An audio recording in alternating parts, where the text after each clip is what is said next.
Hello and welcome to Lady Applejack Speaks VA, a VA channel here on YouTube that focuses on the Netflix series Stranger Things. I'm back, finally, with a new episode, and I'm going to tell you guys, it's a little delayed. It's actually a Thanksgiving special episode, but obviously Thanksgiving has long since passed. Anyways, I hope you still enjoy it just the same. Thank you so much for being patient as I tried to get back into the swing of things. It's like ever since I went on my trip to Pittsburgh, I've been just trying to play catch up. And it's like everything is working against me. I have been sick on and off for like the last 2 weeks. This is probably like the first day that I've felt somewhat better. Yeah. Gotta love winter. Gotta love this time of year. It's like everybody gets sick, right? So anyways, this episode is going to be for Series 5, Do You Want to Know a Secret? Where we follow Eddie Munson and Lis Henderson. Now, Lis Henderson is the older cousin of Dustin, and the episode summary or the series summary is we all have our secrets and Lis Henderson has plenty. Will Eddie Munson be able to crack her tough exterior to learn the truth about Lis?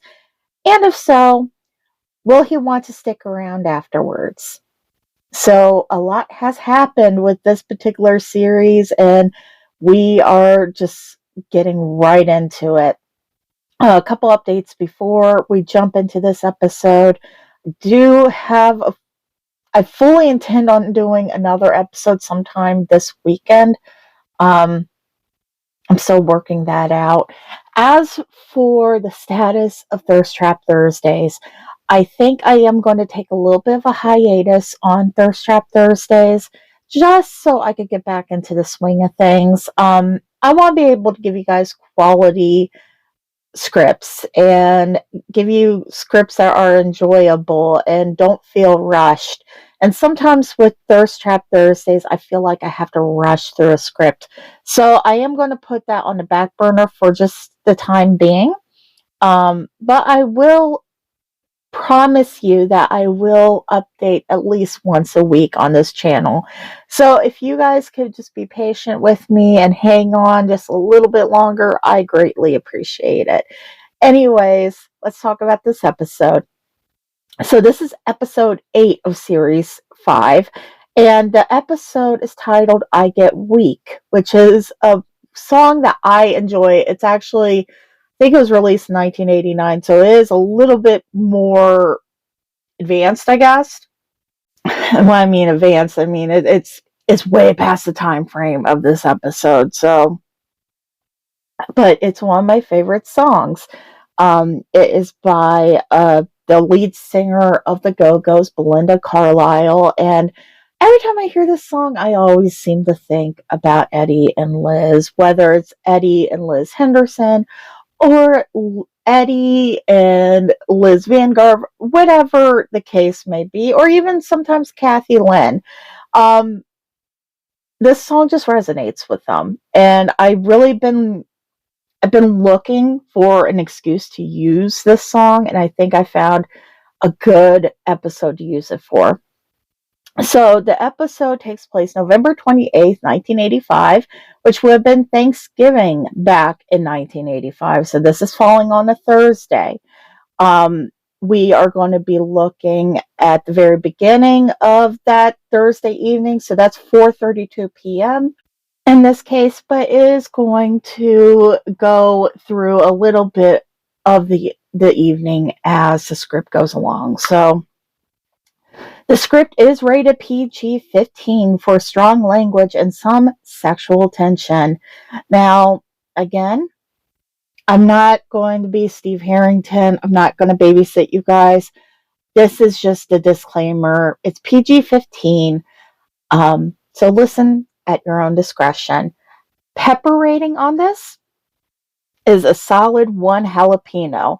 So it's got a little bit of a kick, but not too much of a kick. The episode is going to be in Eddie's point of view, which you could fourth wall, or you could think of as internal dialogue. Typically, when I write Eddie, I write him in like a fourth wall perspective because that's just how I see him. And yes, special thanks goes out to Emily for this idea. Emily, you're awesome. Thank you so much for giving me this idea to kind of work around and take liberty on. And I think that's it. Finally. Let's go ahead and jump into the episode. I hope you enjoy it. Eddie's point of view, Forest Hills Trailer Park. Thanksgiving, 4:32 p.m. All right, Uncle Wayne. What's it going to be? Hot dogs and mac and cheese, or hot dogs and mac and cheese? Again?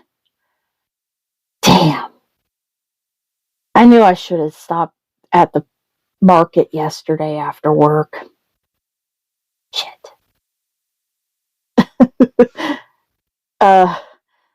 Yeah, we do this every Thanksgiving.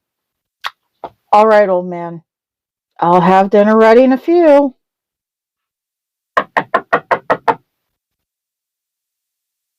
Well, who the hell is that? Maybe it's Ed McMahon telling you that we've won millions. About damn time. I chuckle as I hear Uncle Wayne grumble as he stands up from his recliner. Soon I hear the familiar sound of the door creak open. Oh, um, yeah. He's here. Come on in. I'm just about to turn around to see who was looking for me, thinking it was mostly Dustin or one of the guys. But then I feel a little arms wrap around my legs. Hey! Happy giving! Sammy! What you doing here, little bit? I carefully pick her up, kissing her pudgy cheek as Liz comes around the corner. A smile on her face, and her hands holding the handles of a big picnic basket. She bites her bottom lip and does this half shrug. I kinda had a feeling that you and your uncle could use an actual Thanksgiving dinner. Liz. She ignores me and comes over to the counter and begins emptying the contents of the basket, laying everything out like an assembly line. So, we have turkey breast.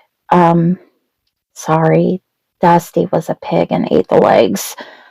We also have sweet potato casserole, green beans, corn, fresh crescent rolls, mashed potatoes with gravy, stuffing, cranberry relish with mandarin oranges, and walnuts. I'm not sure if your uncle has any sort of nut allergy, but it's in there. Pecan pie made by my aunt, and pumpkin pie made by me. Whoa. Lis Henderson saves the day once again.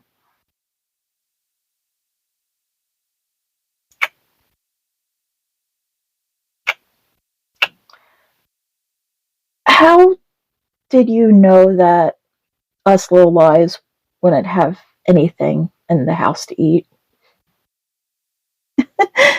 I had a hunch. Dusty kind of told on you, I guess. I've seen you in the kitchen, and it's kind of scary.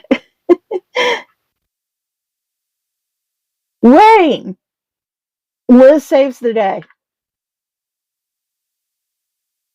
What are you talking about, kid? We aren't having hot dogs and mac and cheese. Nope. Sorry to disappoint you, old man.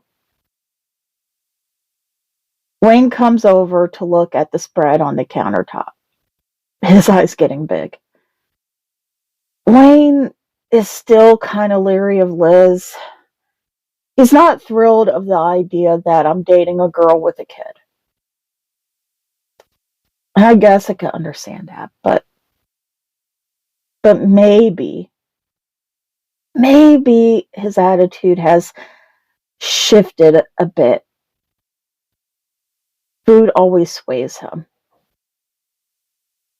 He nods, looking briefly at Lis. Oh, okay. It looks good. Thank you. She gives a warm smile. The smile that seems to bring me to my knees. To my surprise, Wayne smiles back. You're welcome. Here, you go first and get your plate together. Sammy and I can wait until you both get your plates. I smile, holding Sammy on my hip as I watch Lis walk with my uncle, walk him through all the dishes. He looks overwhelmed, but in a good way. And she looks happy, like she's in her element, like she belongs here with us, with me.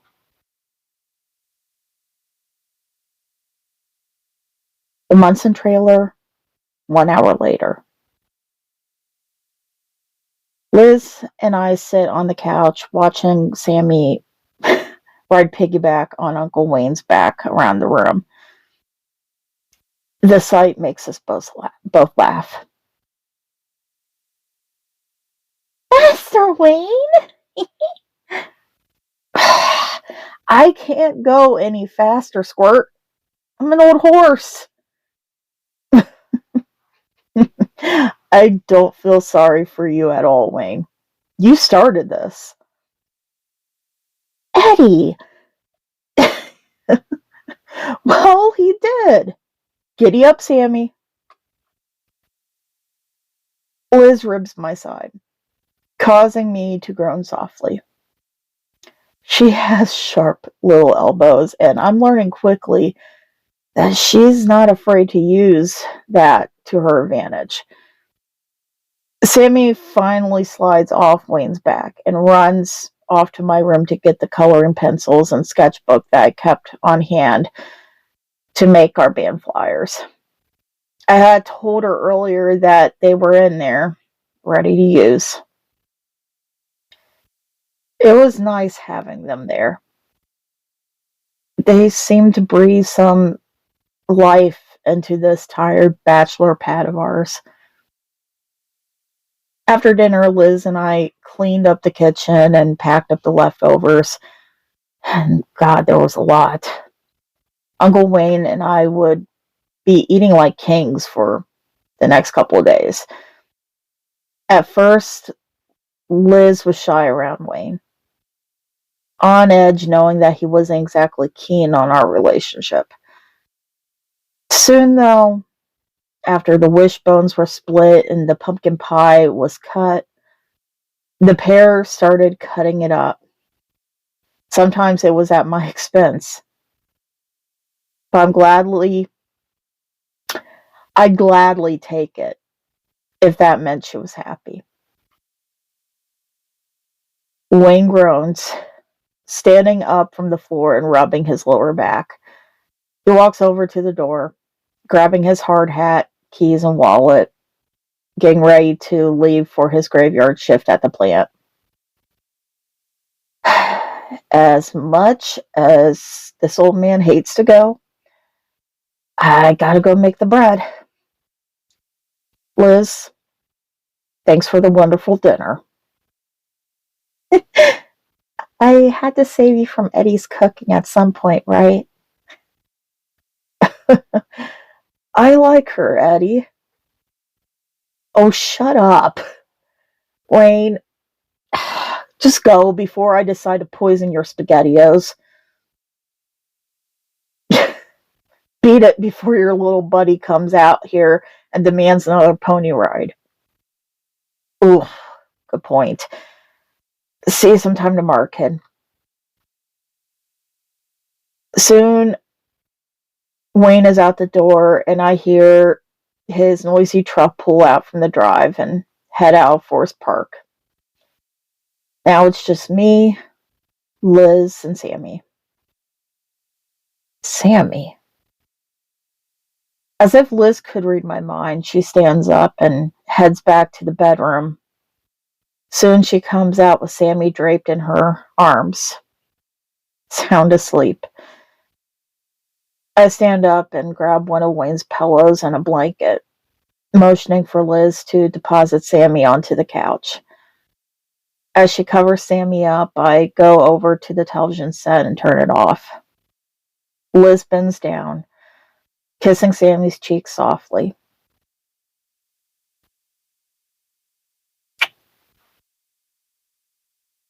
I come over and wrap my arms around Liz's waist, looking down at the sleeping angel on the sofa. I should probably head home with her. Why don't you just sleep here instead? I don't know.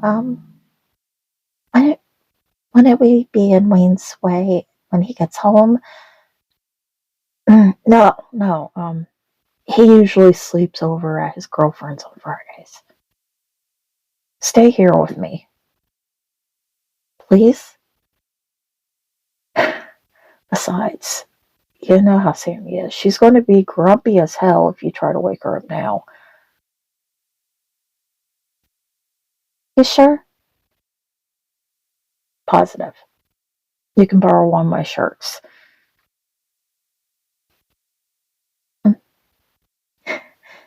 Okay.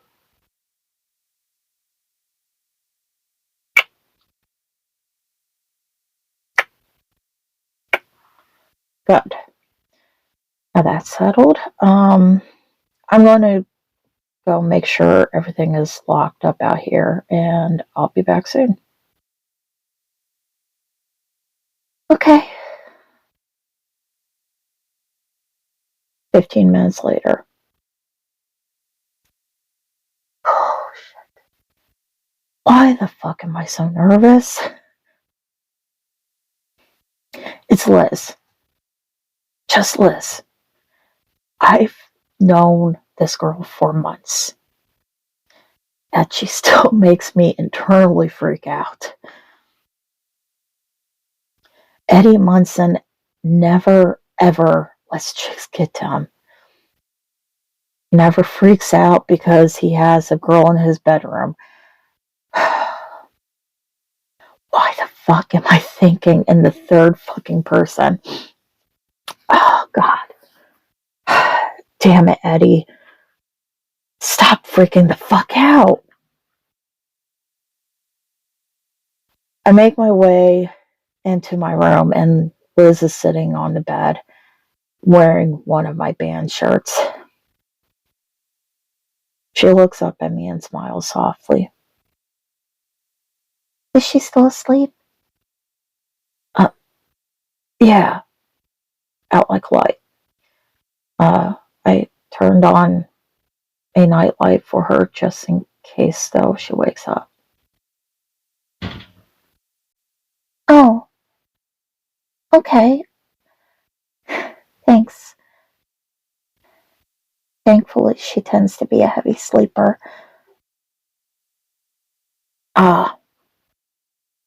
Yeah, that's good. Good. Yeah. So,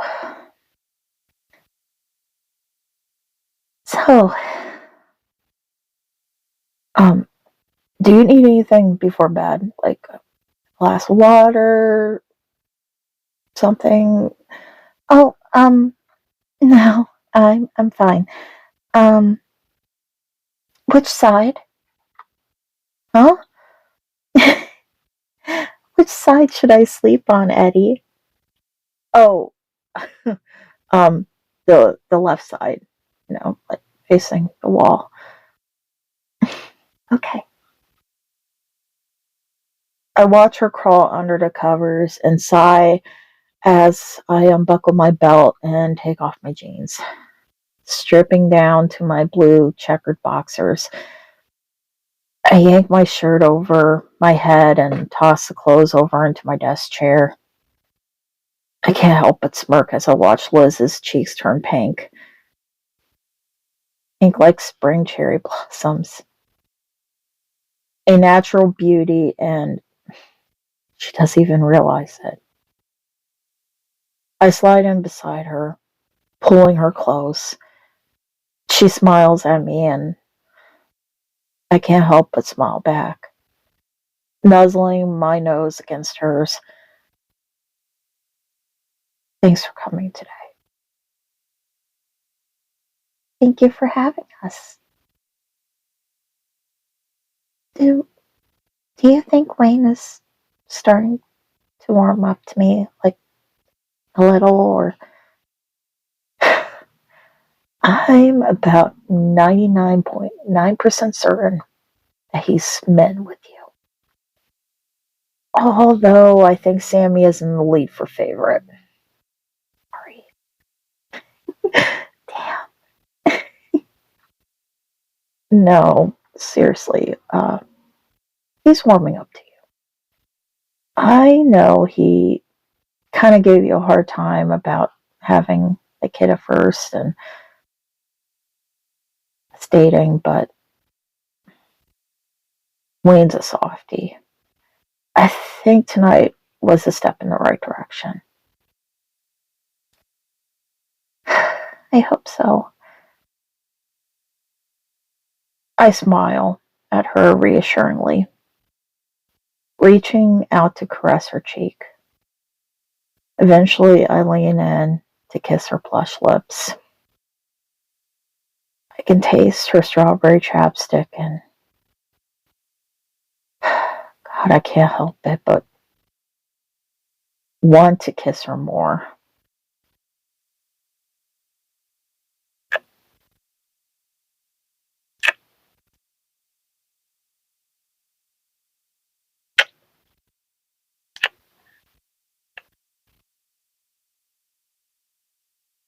She lays down on her back, and I move to hover over her. Her soft moan is my undoing. I move my lips down her throat as I reach for the hem of her t-shirt, lightly tugging it up past her navel.